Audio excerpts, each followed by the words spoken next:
Breaking news this morning, just before our show came on the air, we learned 4 more alleged drug boats were targeted yesterday by the U.S. military. Defense Secretary Pete Hegseth said a total of 14 so-called narco-terrorists were killed in the Eastern Pacific, with 1 known survivor.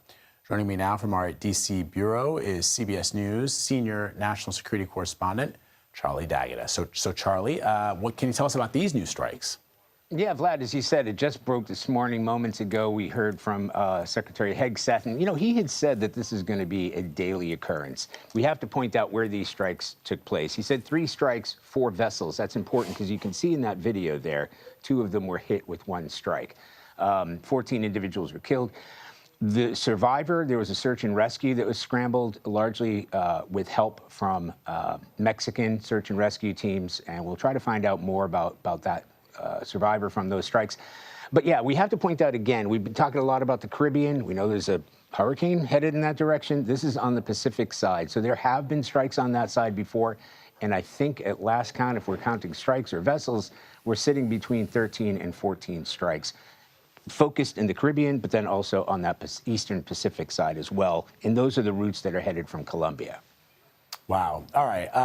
As you know, Charlie, Venezuela has accused the U.S. of, quote, hostile acts, and it suspended its energy agreements with Trinidad and Tobago after a U.S. warship arrived in the Caribbean. So what's the latest on these deployments?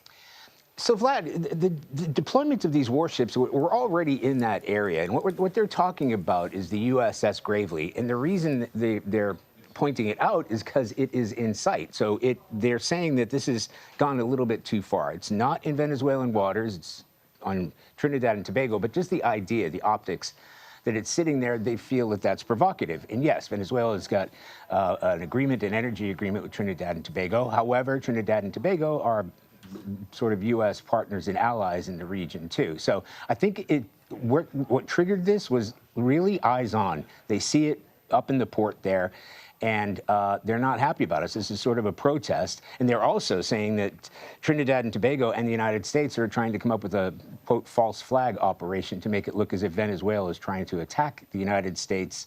And they said they foiled that plot, alleged plot. Okay. And Charlie, you were also warning us days ago about the potential impacts of Hurricane Melissa in the middle of this buildup in the Caribbean. Bring us up to speed on that.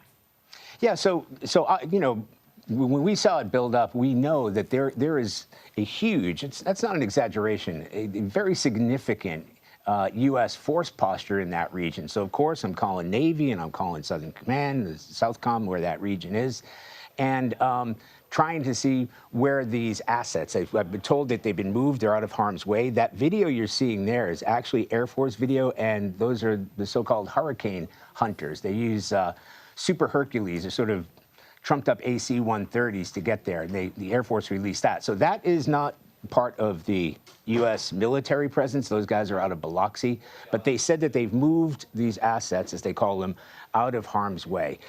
They also, there are individuals, military personnel in Guantanamo. They've moved.